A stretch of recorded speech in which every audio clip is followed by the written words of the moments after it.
Halo semua, perkenalkan, saya Ramadan Vidi Asmoro, mahasiswa Teknik Industri Universitas Pelita Harapan. Kali ini saya akan mencoba menyampaikan mengenai New Product Development dalam mata kuliah Manajemen Pemasaran. Baik, kita langsung saja.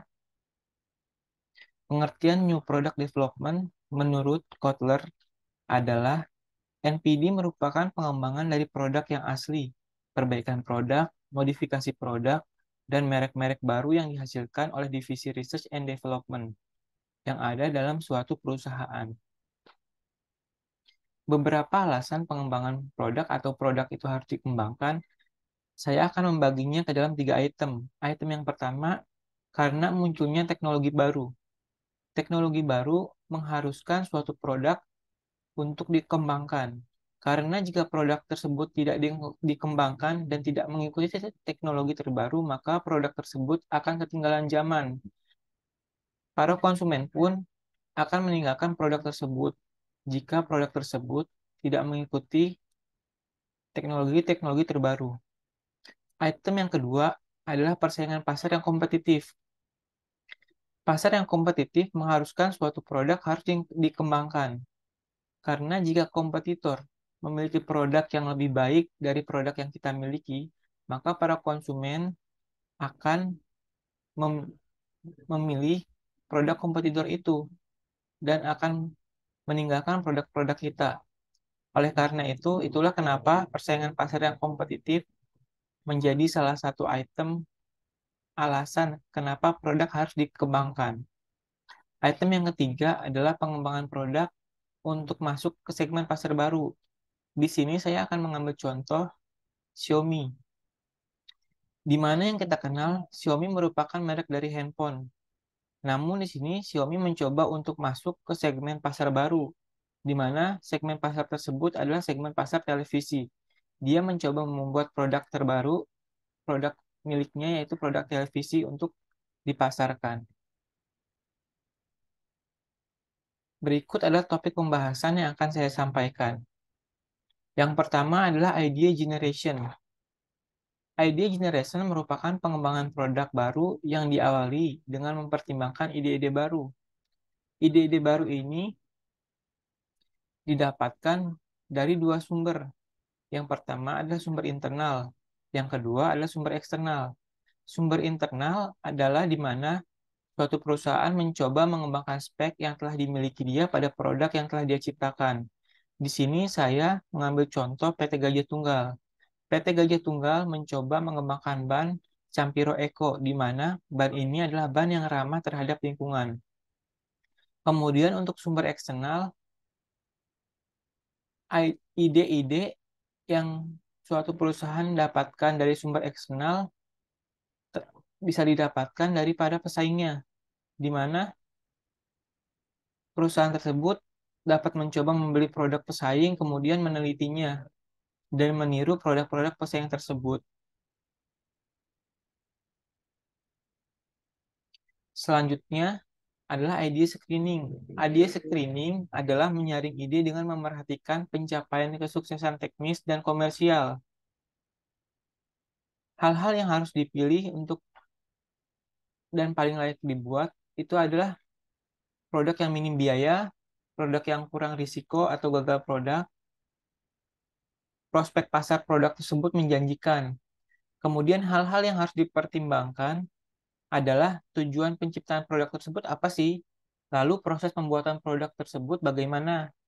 Dan sumber daya serta kemampuan perusahaannya seperti apa? Selain itu, perusahaan juga harus mempertimbangkan regulasi dan ketentuan yang berlaku di area setempat. Selanjutnya, hal yang harus dipertimbangkan oleh perusahaan dalam membuat produk baru adalah profit dari nilai jual produk tersebut.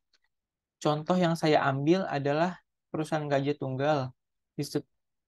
Tersebut lebih memilih untuk memproduksi ban type atau tubeless, di mana ban type adalah ban yang memakai ban dalam, sedangkan tubeless adalah ban yang tidak memakai ban dalam.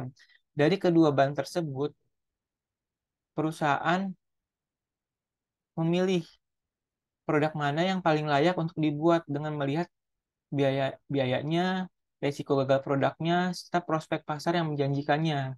Seperti itu. Lalu item pembahasan yang selanjutnya adalah konsep development and testing, yaitu pengembangan konsep, di mana perusahaan membuat berbagai pilihan alternatif produk yang didasarkan permintaan serta pilihan pasar. Kemudian melakukan pengujian untuk menguji konsep produk yang telah dipilih oleh perusahaan tersebut.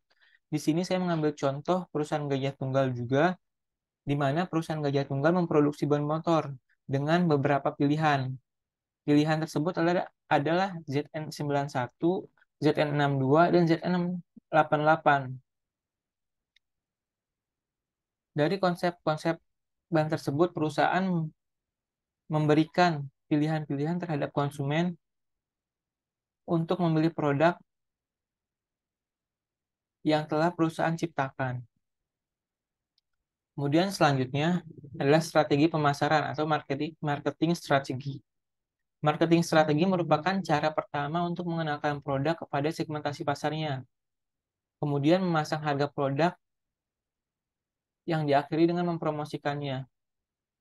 Contohnya, PT Gajah Tunggal membuat ban IRC EcoTruck dengan cara mempromosikannya melalui festival ajang Autorider Test Ride. Di sini, perusahaan Gajah Tunggal mencoba mengenalkannya melalui festival tersebut. Itu merupakan salah satu strategi pemasaran yang dilakukan oleh PT Gajah Tunggal. Item pembahasan yang selanjutnya adalah analisis bisnis atau analisa bisnis, di mana analisa ini yang ditinjau yaitu prospek penjualannya, biaya produksi dan pemasaran, proyeksi labanya, estimasi penjualan maksimum dan minimumnya. Untuk apa? Untuk mengetahui resiko dari rencana peluncuran produk yang akan mereka luncurkan. Dengan mempertimbangkan daya tarik bisnis untuk produk yang akan diluncurkan. Di sini, PT Gajah Tunggal menganalisa kebutuhan ban atau permintaan konsumen terhadap kebutuhan ban sendiri. Konsumen itu membutuhkan ban tipe apa, yang bagaimana yang dibutuhkan oleh para konsumennya. Item pembahasan yang selanjutnya adalah product development atau pengembangan produk. Pengembangan produk ini dilaksanakan dengan menerjemahkan konsep, kemudian tes produksi dengan menggunakan prototype. Setelah itu baru bisa memproduksi massal. Pihak-pihak yang melakukan pengembangan produk ini adalah tim R&D, tim technical, dan tim produksi, di mana mereka bekerja sama untuk mengembangkan produk. Setelah konsep tersebut dibuat, produk-produk ini akan diuji atau dites. Di sini PT Gajah Tunggal menguji produk bannya di proving ground milik PT Gajah Tunggal yang berada di Karawang untuk mengetahui spesifikasi atau daya tahan ban tersebut. Item pembahasan yang selanjutnya adalah tes marketing. Tes marketing merupakan uji pemasaran, di mana perusahaan melakukan tes pasar kepada para konsumen untuk mencoba hasil produk yang dia buat, dan kemudian para konsumen itu memberikan umpan balik mengenai produk tersebut. Contohnya di sini PT Gajah Tunggal memberikan ban secara gratis kepada konsumen. Namun dengan syarat konsumen tersebut harus memberikan kesan-kesannya dalam atau ketika menggunakan ban produk PT Gajah Tunggal tersebut. Dan item pembahasan yang terakhir adalah produk launch atau peluncuran produk. Peluncuran produk ini, produk akan dipasarkan secara luas, dan produk ini harus diletakkan lebih baik dari produk para pesaingnya. Untuk meluncurkan produk, kita atau perusahaan itu harus memilih saluran yang tepat dalam memasarkan produknya, di mana perusahaan meluncurkan, di mana saluran yang tepat itu bisa berupa pameran, bazar, store, atau juga bisa melalui aplikasi. Contohnya, PT Gajah Tunggal membuat anak perusahaan yaitu Tire Zone. Melalui Tire Zone ini, produk Gajah Tunggal akan meluncurkan bannya untuk dijual kepada para konsumennya. Selain itu, PT Gajah Tunggal juga bekerja sama atau membuat anak perusahaan, yaitu Speedwalk Autocare, di mana Speedwalk ini memiliki aplikasi untuk membeli ban, sehingga para konsumen tersebut dapat mengetahui ban-ban apa saja yang tersedia untuk para konsumen beli. Selain itu, para konsumen juga dapat mengetahui promo-promo apa saja yang akan diadakan oleh PT Gajah Tunggal. Berikut adalah daftar pustaka yang saya ambil. Terima kasih.